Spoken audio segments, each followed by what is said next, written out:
خلیل بھائی کی طرف بڑھتے ہیں اور آپ کے پوچھے گئے سوالات کے جوابات خلیل بھائی سے لیتے ہیں۔ صلو علی الحبیب صلی صلی اللہ اللہ تعالی علی علی محمد صلی محمد اللہ علیہ صلی اللہ علیہ وسلم۔ وآلہ وسلم۔ بال جھڑتے ہیں اور لمبے کرنے ہیں بال، تو اس حوالے سے ایک تو یہ بھی ہے کہ اگر خون کی کمی ہوتی ہے جسم میں تو اس کی وجہ سے بھی بال گرتے ہیں، تو اس کو بھی دیکھ لیا جائے۔ اور خون کی کمی پوری کرنے کے اعتبار سے انجیر ہے اور اسی طرح سے خوبانی ہے، کالی کشمش ہے۔ یہ ایک انجیر، ایک خوبانی اور 10-12 کالی کشمش رات کو پانی میں بھگو دیں، صبح جو ہے اس کو اسی پانی کے اندر 1 گلاس پانی میں ہی اس کو گرائنڈ کر کے اور اس میں 10-15 پتے پودینے کے بھی ڈال سکتے ہیں، تو اس کو پی لیا کریں تو انشاءاللہ اس سے خون کی کمی دور ہوگی۔ تو ایک تعداد ہے جن کے بال اسی وجہ سے، جس کا سبب یہی بنتا ہے، تو اس کو بھی دیکھ لیا جائے۔ اور اسی طرح سے بال غیر معیاری بعض لوگ شیمپو استعمال کرتے ہیں یا کھارا پانی، تو اس کی وجہ سے بھی گرتے ہیں، تو اس کو بھی دیکھ لیا جائے۔ اور بالوں میں تل کا آئل جو ہے یہ بہت مناسب رہتا ہے۔ تل کا آئل 100 گرام لے لیں، اس میں 25 گرام کسٹر آئل ملا لیں یا 50 گرام کسٹر آئل ملا لیں، تو اس کو مکس کر کے سر میں لگایا جائے تو یہ بال اس سے اچھی طرح سے بڑھتے ہیں۔ باقی ایک اور نسخہ ہے، وہ بھی آپ چاہیں تو استعمال کر سکتے ہیں۔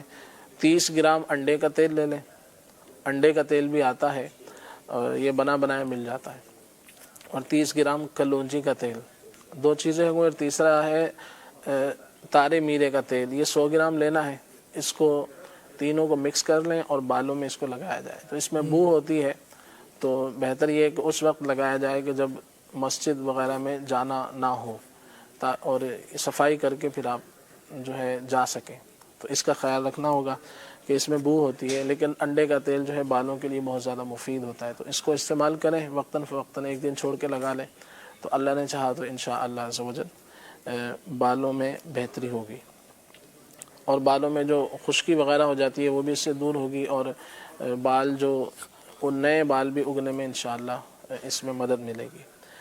جسم میں خارش کے حوالے سے پوچھا، اللہ کریم صحت و تندرستی عطا فرمائے، ہمارے سارے مریضوں پر نظر رحمت فرمائے۔ اس کے لیے پرہیز بھی کریں کہ کون سی چیزیں اس خارش کو بڑھاتی ہیں، اس کو بھی دیکھ لیں۔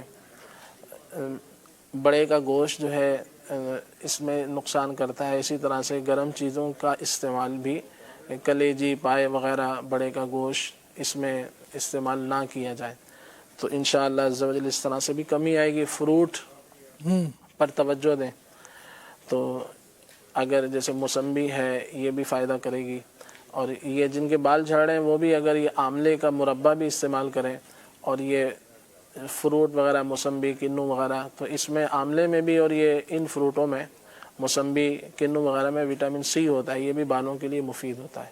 واہ، تو یہ اسی تو طرح سے موسم یہ بھی جلدی امراض کے اعتبار سے بھی جو ہے وہ مفید ہے، ماشاء تو اس کو بھی استعمال کریں۔ پانی زیادہ پئیں، پانی کم پیتے ہیں ایک تعداد ہے جن کی، تو وہ مختلف امراض پیدا ہوتے رہتے ہیں، جن کو یہ ہوتا ہے جیسے خارش وغیرہ، تو صفائی ستھرائی کا خیال رکھیں اور پانی اچھی مقدار میں پئیں، سبزی فروٹ کا استعمال زیادہ کریں، تو اللہ نے چاہا تو انشاءاللہ عز و جل فائدہ حاصل ہوگا۔ اسی طرح سے پیٹ کے کیڑوں کے لیے بنی بنائی دوائیاں جو ہے وہ آتی ہیں، وہ آپ لے کر استعمال کریں، یا پھر جس کے پیٹ میں کیڑے ہیں تو اس کو جو ہے صبح خالی پیٹ 2-3 انجیر کھلا دیا کریں، رات کو بھگو دیں صبح کھلا دیں، یا ویسے ہی ڈائریکٹ بھی کھانا چاہیں تو اس کو کھائیں، تو اس سے بھی انشاءاللہ عز و جل پیٹ کے کیڑوں میں افاقہ ہوگا۔ اسی طرح سے فروٹوں میں اگر دیکھیں تو آڑو جو ہے وہ پیٹ کے کیڑوں کے لیے بہت زیادہ مفید ہے، تو جب اس کا موسم آئے تو آڑو کو ضرور استعمال کریں۔ تو یہ جن بچوں کو رات میں صحیح نظر نہیں آتا یا جن لوگوں کو، تو ان کو بھی آڑو جو ہے مفید ہوتا ہے، اور اسی طرح سے پیٹ کے کیڑوں کے لیے بھی، تو اس کو بھی استعمال کریں۔ اور یہ آڑو جو ہے بہت زیادہ مفید پھل ہے۔ بعض عرب ممالک میں جب آڑو کا موسم ہوتا ہے تو اس کا رس نکال لیا جاتا ہے، اچھا، اس کا رس نکال کر اس کو کپڑے میں بھگو کر اس کو خشک کر لیا جاتا ہے، تو پھر رمضان وغیرہ میں اس طرح کے جو مہینے ہوتے ہیں تو اس کو پھر جو ہے یہ کاٹ کے کپڑے کو بیچا جاتا ہے، واہ، پھر گھر لے جا کر اس کو جو ہے وہ جگ پانی میں ڈال لیتے ہیں، جس سے وہ گویا کہ اس کا آڑو کا جو جوس ہے آلو کا جوس، آلو کا حاصل شربت، کرتے ہیں۔ جی زبردست۔ تو یہ آڑو کو بھی استعمال کیا جائے. اسی طرح سے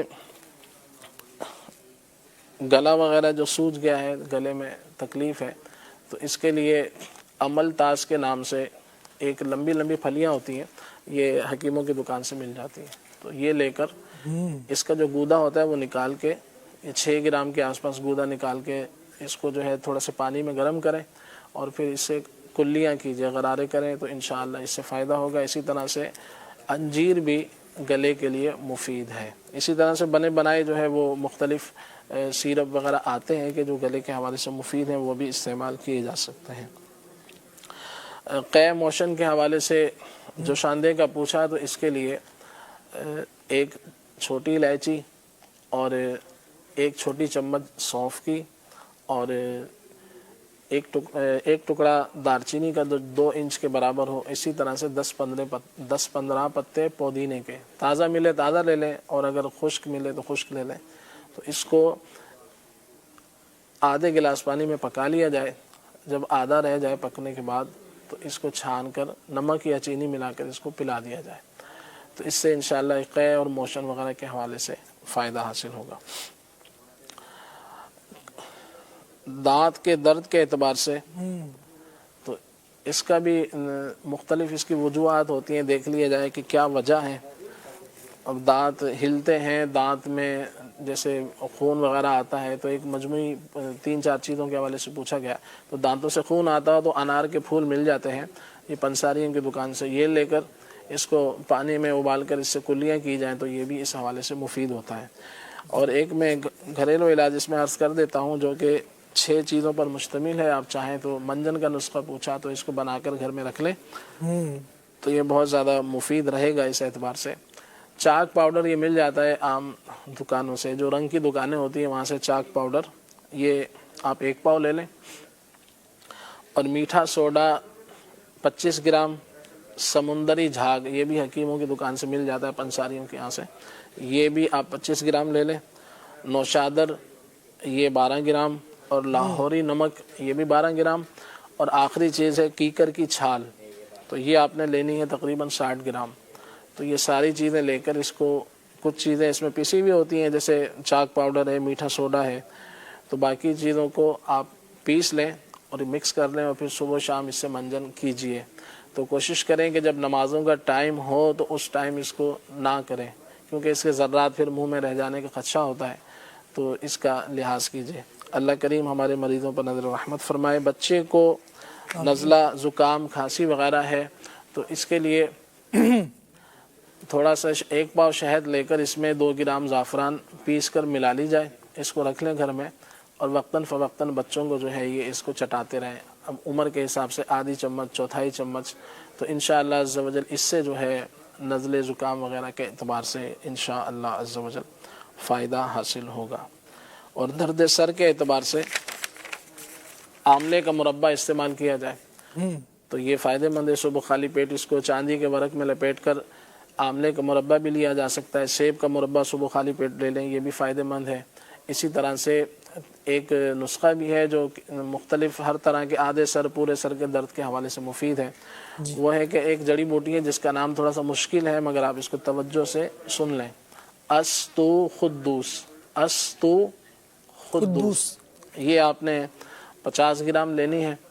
اور کشنیز یہ دھنیا کو کہا جاتا ہے، خشک دھنیا جو ہوتا ہے، یہ آپ نے تقریباً 30 گرام لینا ہے. اور 12 گرام کالی مرچ، ان تینوں چیزوں کو پیس لیں اور صبح و شام آدھی چمچ اس کو استعمال کریں. انشاءاللہ عز و جل ہر طرح کے درد سر کے حوالے سے فائدہ حاصل ہوگا انشاءاللہ. اور جن کو خارش تھی ان کے حوالے سے ایک نسخہ بھی میں عرض کر دیتا ہوں. دھنیا، سونف اور گل منڈی یہ 3 چیزیں ہیں. دھنیا، سونف اور گل منڈی یہ تینوں چیزیں 50 گرام لے کر اس کو پیس لیا جائے اور صبح شام 1 چمچ استعمال کریں تو انشاءاللہ عز و جل خارش کے اعتبار سے فائدہ حاصل ہوگا. اللہ کریم ہمارے مریضوں پر نظر رحمت فرمائے. صلو علی الحبیب صلی اللہ تعالی علی علی محمد صلی اللہ تعالی علیہ وآلہ وسلم. مدرسہ